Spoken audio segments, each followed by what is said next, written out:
I guess let's watch the cave rescue. All I remember is that it was a bunch of like football kids that went to a cave and then the water rose because it was raining or something. Then I think they were saved, but maybe some died. I don't remember.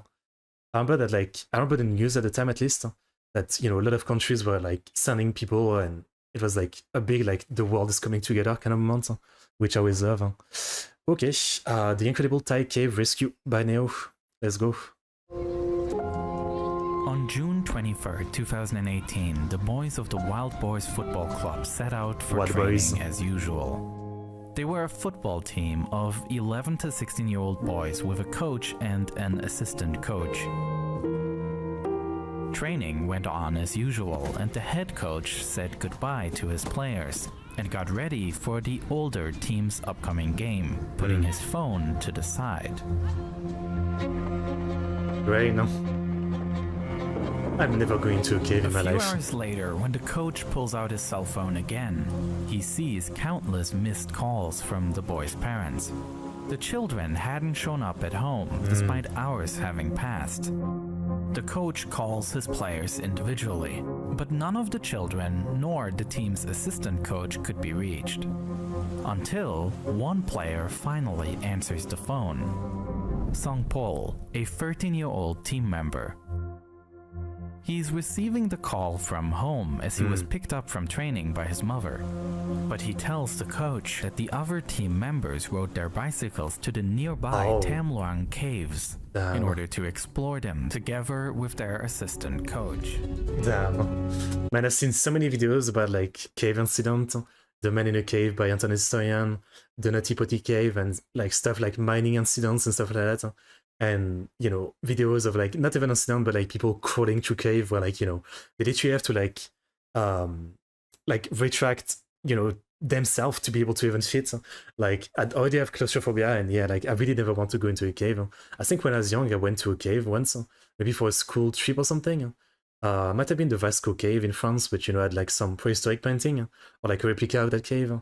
But yeah, I have no interest in ever going to a cave. I mean, if there's like a nuclear missile coming to where I live and only way to survive is going to a cave, well, you better believe me, I'm just sitting here and I'm waiting for the missile. I am not. I've seen like too many videos like that, and even the idea of going to a cave that's wide makes me claustrophobic. Like I can't imagine if like suddenly it caves in and you're just stuck inside. It just makes me like just thinking about it makes me like just have like anxiety or something. I just yeah. Like even when I was young, like I would do a lot of stupid shit, go to the forest, go into like abandoned houses and stuff like that. We never found a cave or anything, but I don't think I would have gone into a cave. Okay, I'm like, maybe I would have gone into a cave when I was young. Yeah, maybe I would have. But it's because I was stupid. Yeah. Now, no chance. The coach heads straight to the caves. But when he gets there, he makes a terrifying discovery. What the hell? At the cave entrance, the coach finds the kids' abandoned bicycles, which means that the team is still inside the cave. Only now, a rapid stream of water flows through the cave entrance, creating a life-threatening claustrophobia and fear drowning. The heavy rain had started just when the boys were inside, and if they are still alive, they are now trapped. Thai police officers find backpacks and other items left behind by the boys. However, apart from the cave entrance, it was not possible to search deeper inside, as the water level was so high that it blocked further access. Man. Natural caves were not created for humans. Yeah. But humans can't help themselves, right? Like, I do understand the spirit of exploration, like the people who die on the Everest were like trying to make to the top and stuff like that. I understand the spirit of exploration, but at the same time, like some of the things people do going to cave, and yeah, this isn't even extreme, right? I'm sure they had like a lot of walking space, but there's people, like the YouTube videos where like they can barely move, they can barely breathe, they're getting stuck, and it's like, why would you even do this? Like, I guess you get some adrenaline and you feel cool by doing it, but man, like there's other things that seem more worth it to do and makes more sense than just, risking dying in a cave, getting stuck on the rocks in a cave. I don't know. Like, I'm sure there's some stuff that are cool in caves, like stalactites, stalagmites, and maybe for scientists, there's some interesting rock formation, bacteria or living organism or something that can be interesting. But for most other people, like, seriously, why go into a cave? หลังจากเข้าไปเที่ยวในถ้ำหลวง Some people just don't have survival In instinct. addition to local authorities, special divers from the Thai Navy SEALs are called to the Chiang Rai region, where a crisis management team is set up to coordinate a rescue of the team. Also, a British civilian approaches Thai authorities, offering his help. The British. The man's name is Vern Unsworth, an experienced caver who lives in the area and has a good understanding of the Tam Luang cave system, having been the one who has been exploring and mapping this cave for years. That's good. Tam Luang is said to be the 4th longest cave in Thailand, and just over a kilometer past the entrance, this cave splits into 2 paths at a T-section. From here, the entire cave extends 10 over 10 kilometers. kilometers deep, and the kids, if they were still alive, would most likely be further inside on a higher That's insane. At least the way they're showing it, if this is really how it is, there isn't like 3,000 different paths, there's like little forks, but they seem to be dead end. So, I guess there's 2 different paths they might have gone to, but it still is easier than some other cave, I assume. Like some cave might have like 60,000 different paths. elevated section. The fact that Unsworth was there was a stroke of luck. Yeah. He connected Thai authorities with the British Cave Rescue Council and enabled cave divers John Valanton and Rick Stanton to fly in and join the search efforts. That's cool. John and Rick were longtime dive buddies with a great deal of trust between them, as they have performed a large number of rescue and body recovery missions together. Out of the breaking news overseas, 12 players and their coach missing. We don't know how far they have gone. Man, it's crazy because again, I really remember like the news cycle. I was watching YouTube videos about it back in the day. I can't believe it's 2018. It's been 6 years already. Like I feel like the news cycle was yesterday of this. With new experts arriving every day, there are growing fears that it might already be too late before specialized cave divers can really get started. If the boys were still alive, they would probably have run out of food. After all, they had only planned to spend about an hour in the cave. If they had any food. Meanwhile, heavy rainfall leads to rising water levels inside the cave, and instead of progress, the Thai Navy SEALs were now even less able to advance inside. And when the British cave divers showed up, there was a certain skepticism as to what these older men could contribute that Navy SEALs couldn't. As far as I know, there's no like theatre of war inside a cave, so they've never ever been in a cave in their lives. So of course they haven't got those sort of spatial skills for navigating one, which we've honed over all those years. Experience, that's what they get. Makes sense. For John, cave diving is a passion and yet also a hobby. Full-time, he works as an IT consultant, and Rick Stanton is a former firefighter. But while the 2 civilians lack athletic or military understanding, they have a special skill set that is perfectly suited for the conditions here. Although they are only civilians, they are the absolute experts when it comes to cave diving. And getting through the cave here requires many different skills, because while large parts are flooded, there are also passages where you can walk through the cave.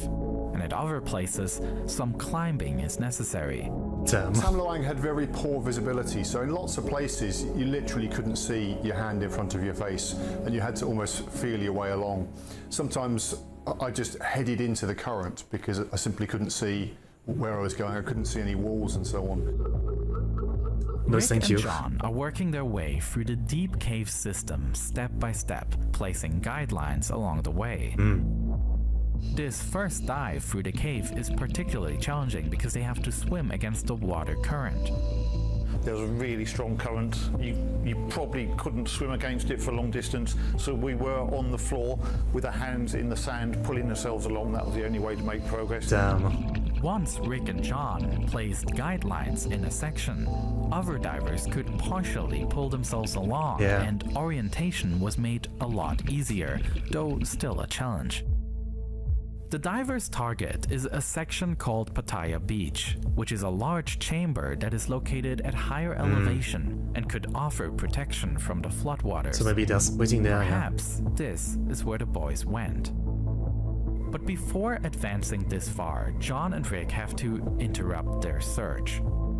The rain kept getting heavier, and as they thought, this might ultimately determine the fate of the boys. Considering the conditions, Rick and John have to pause their dives. Damn.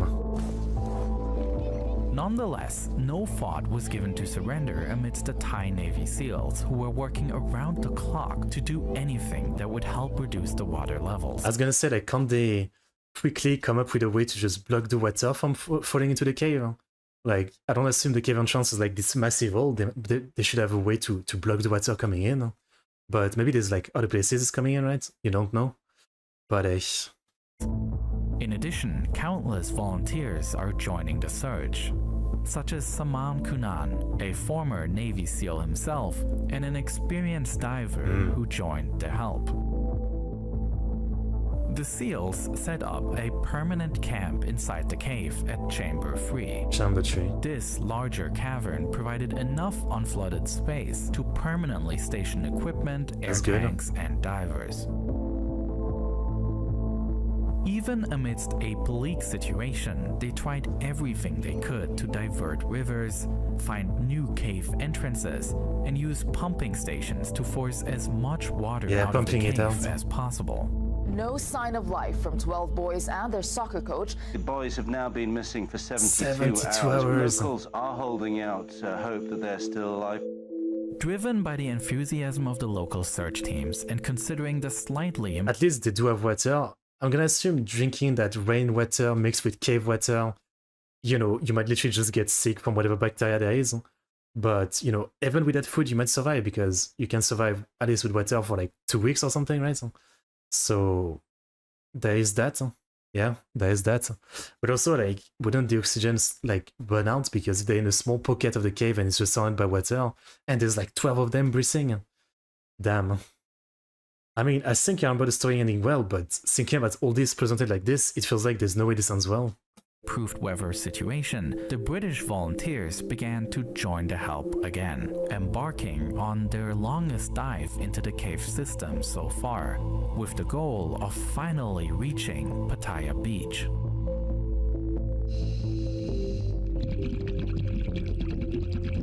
After a long and exhausting dive, they finally make it and are now at the highest point of the cave system. But still, there is no sign of the boys. From here on, there is no way of continuing to dive responsibly. The basic rule is to use about a third of the air for the way in, so that you have another third left for the way back. The link is in the description. 1/3 as your... You can go to the reaction suggestion channel. Reserve. The divers were already way past that rule.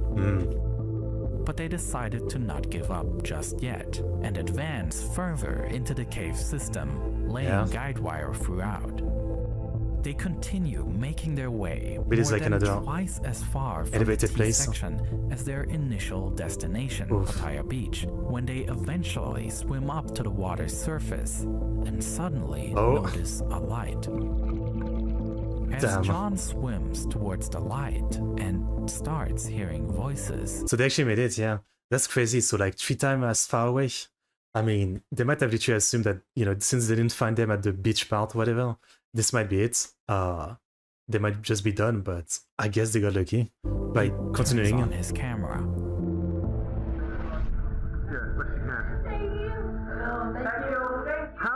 How many of you? 13? Yes. Brilliant. Yes. It's okay. Many people are coming. Many people. We are the first. Many people come. What day? Tomorrow. No. What day is it? No,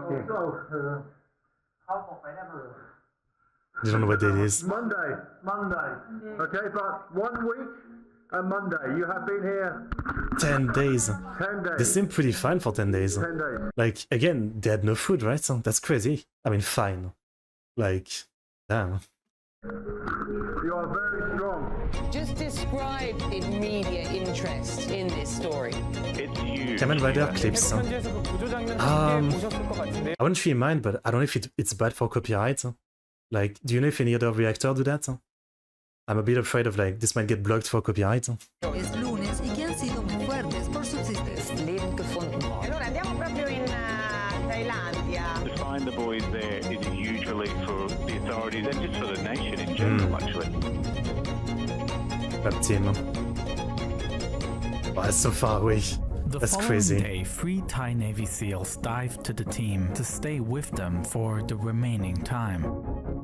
As enthusiastic as the world reacted to the boys being found, I was gonna say, like, now what? How do you get them out? Because do you need to like give them gear to be able to like follow you in the dive, but they don't know how to really dive, so that's crazy. I mean, actually, you know, even if they're to stay longer, they can like bring food, oxygen, medical stuff, and then slowly, you know, pump out the water. So maybe that is a way to do it.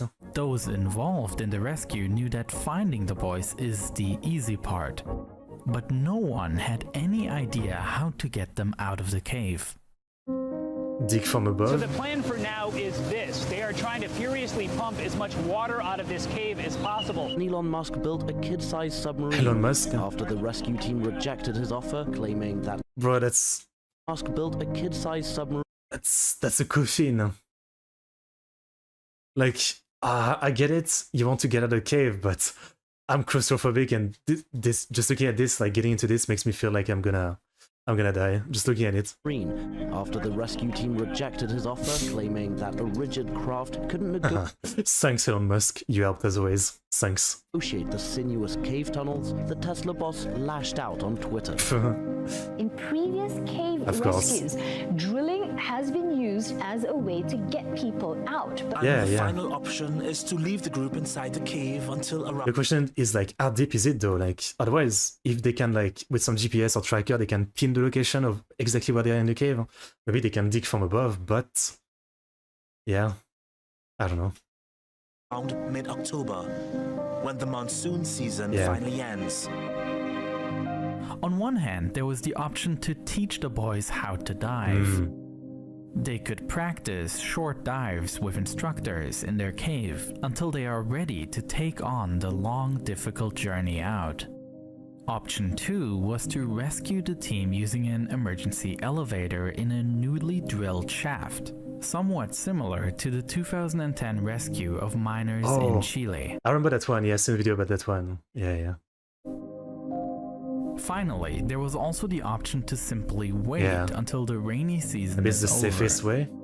As long as they are trapped, the team would be provided But if the with water food rises even and more. would be able to walk out of the cave once the water level went down. While to outsiders, it appeared as though there are many difficult options to choose from. The rescuers on site came to the realization that it was even worse. That none of these options was realistic. Yeah.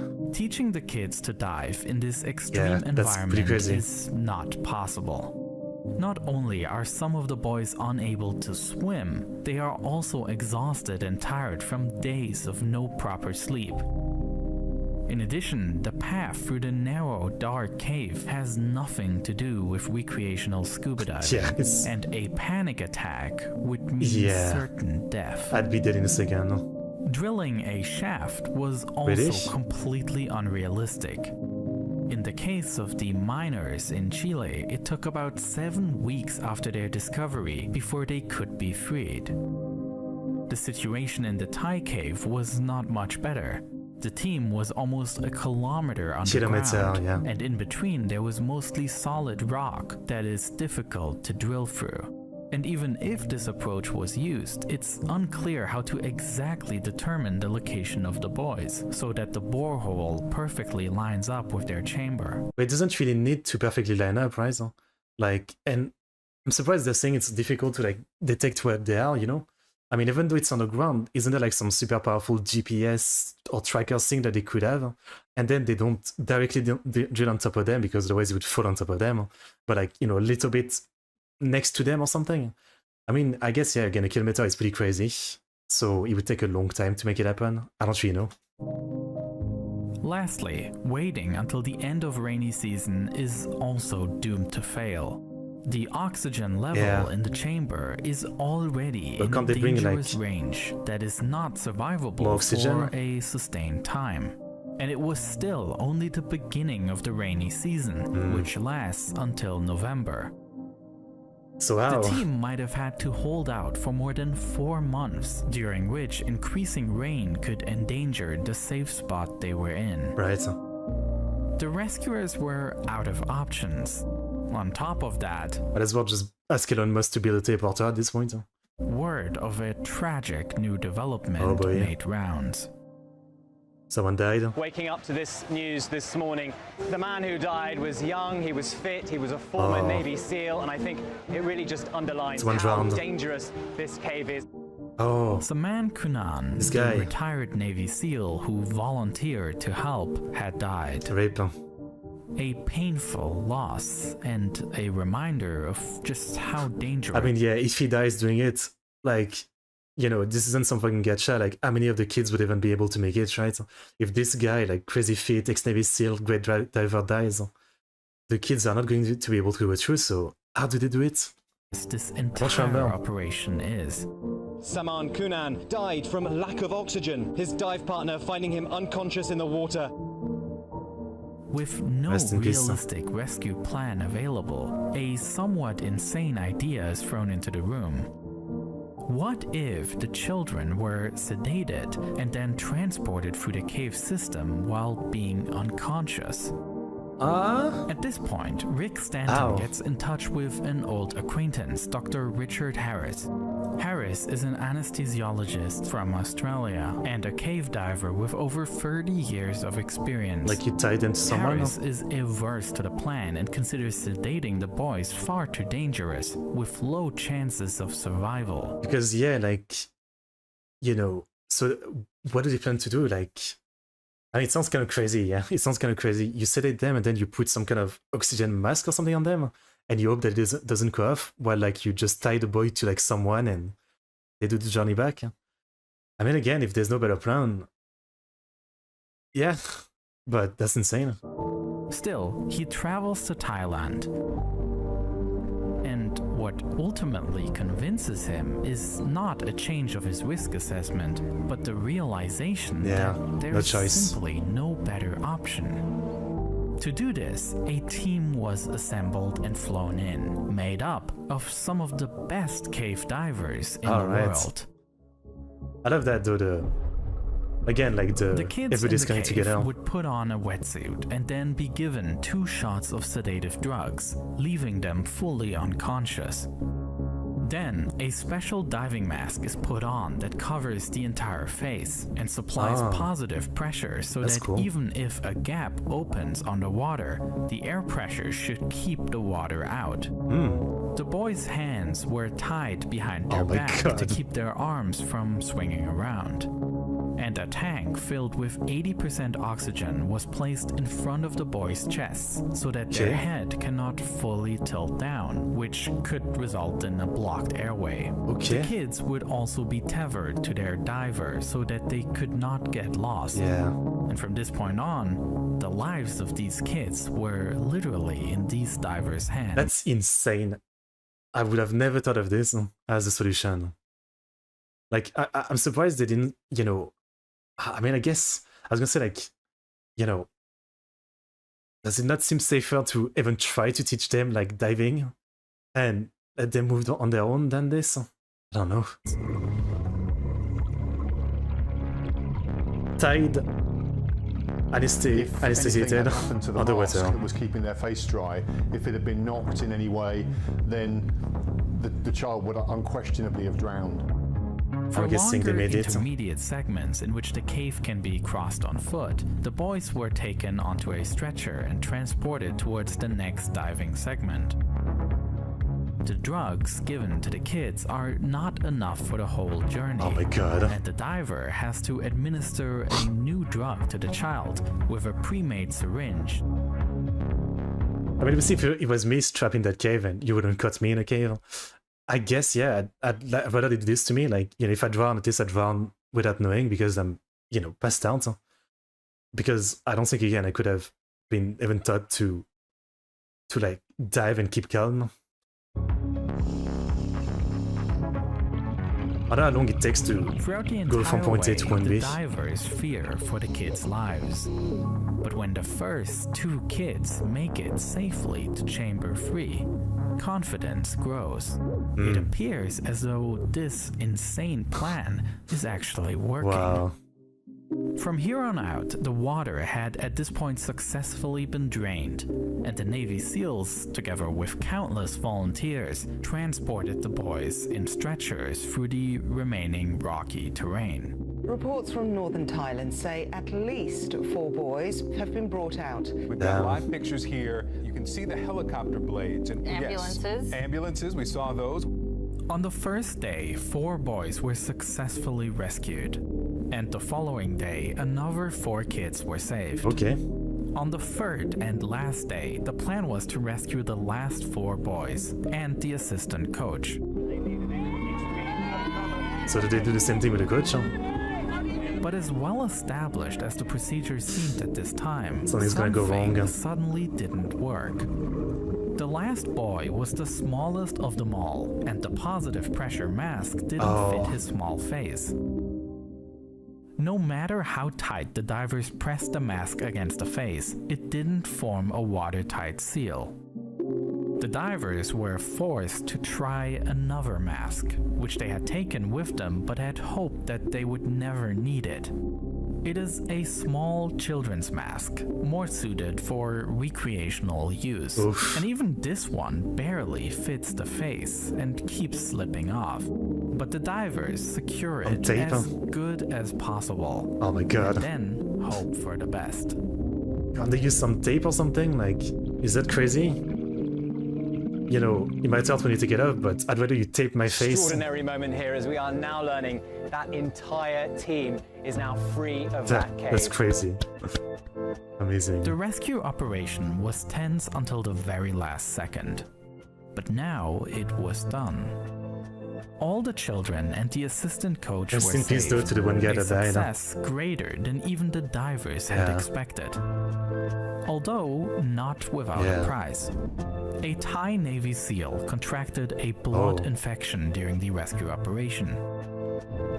Bairud Pakbara was a petty officer first class who had struggled with health problems ever since the operation. 1 year after the rescue, he passed away. So you could say there was 2 deaths. 2 Thai Navy SEALs gave their lives to save the football team. Which, you know, is messed up to say, but I guess looking at the situation, this is like far from the worst that could happen. I mean, it's almost like a miracle. It wasn't worse, like more of the divers drowning and the kids not being able to be rescued because of how much of a mess it is.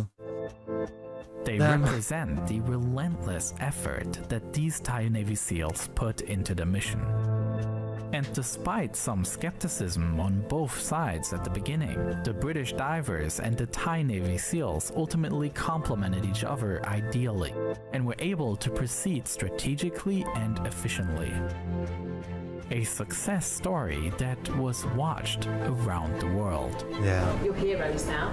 Did you feel that? If you could do something for somebody else's child, I'm sure you would too. We just had a peculiar set of skills that were appropriate in that moment. That's a good way to put it. Or has he been given a cross? Please welcome the Wild Boars soccer team. Nice. Damn. I mean, if I'm them, I'm never going into any cave again. I hope. At the same time, in like this kind of stories, there's always someone who's like, I need to conquer my fear, so I'm gonna go into another cave.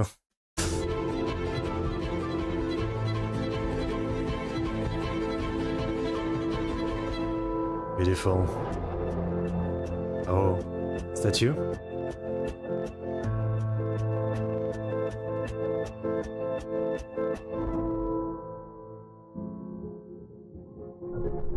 This was a story that I've been meaning to tell for a while, and I'm glad that I finally got to put it on YouTube. But there are a couple of things that aren't ideal. What do you mean? For videos to be able to make ad money on YouTube, they have to be advertiser friendly, which was fine with this topic, but it's just not the case with certain subject matters. One of my favorite videos I've made is a detailed look at the 2011 raid on the compound where Osama bin Laden was hiding, full of custom 3D. The thing I always remember about bin Laden is that wasn't there like anime stuff on his PC that they found? That's insane to me. Animations. But this is a very brutal subject matter that would get demonetized and perhaps even age restricted on YouTube. Another thing on YouTube is that ad revenue sort of limits how much effort I can put into a single video. Sure. There's more that I can do creatively, and I'm not alone. It turns out lots of creators feel that way. And so what we did is we all joined together to build a solution. Did you make a website? It's called Nebula, and it's our very own streaming service. Here, I have an exclusive series called Underexposure, in which I explore these topics that just couldn't work on YouTube. And since Nebula is a subscription model, I get to work with higher budgets, turning my dream projects into reality. That's good. I don't really know if Nebula is like really working, right? Of all of these Every time anyone tries to do like an YouTube alternative, it's just so niche. Tell stories in ways that just wouldn't be possible on YouTube. And over 650,000 people already enjoy Nebula right now. I mean, it's still like so join that sounds like a lot, but it's still like niche. nebula.tv/neo and make sure that you use that link so that you get 40% off on an annual plan. So choose which plan is right for you. Okay, I'm definitely buying 10 of those. Alright. Really, really good video. Yeah, again, I remember like the story, but I did not remember the ending and most of what happened actually. Like, yeah, I think I was probably like mixing it a bit in my head with this one right here, the Buried Alive, the Chile Mine Rescue. That one I remember as well, but not from when it happened, but like more from a video I watched about it, I think. Yeah, that was a crazy story. I mean, okay, it's sad, you know, 2 people died somewhat. But again, looking at it, it's just insane that it even worked out with the condition and everything. Like they even survived in the first place. And then that they were able to find them, they didn't give up, despite the fact that, you know, they reached the place they thought they would be, and they were actually like 3 times the distance farther away. It is insane that they kept pushing on. You know, they might at that point just stop and be like, "There's no way they're further down. It's all gonna be underwater."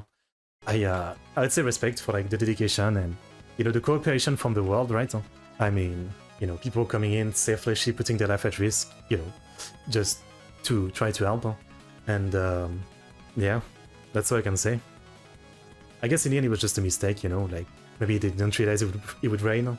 Like when they went into the cave, it was fine, and then suddenly the rain is rising, and they don't have time to get out. So I guess there's really not much people to blame. Though at the same time, you know, I'll be the one guy to say that, you know, I understand that like, you know, humans have freedom.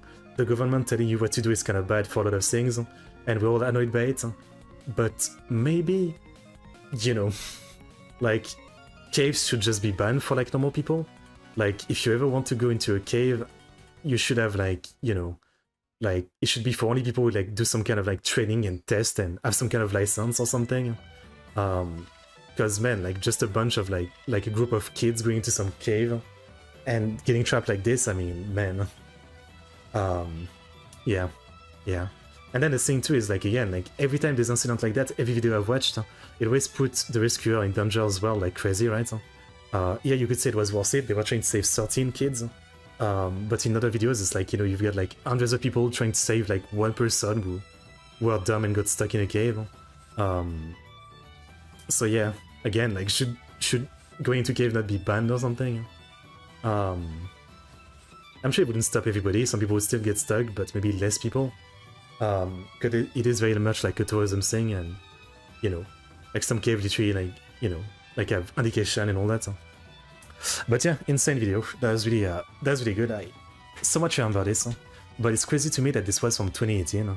I literally remember like, you know, like spending a few hours watching different like news videos on YouTube about it, trying to see what would happen. Crazy story. Very well done. I've never heard of this channel, but I like the presentation. Must be a bit of the channel prefer, no? Okay, that's great.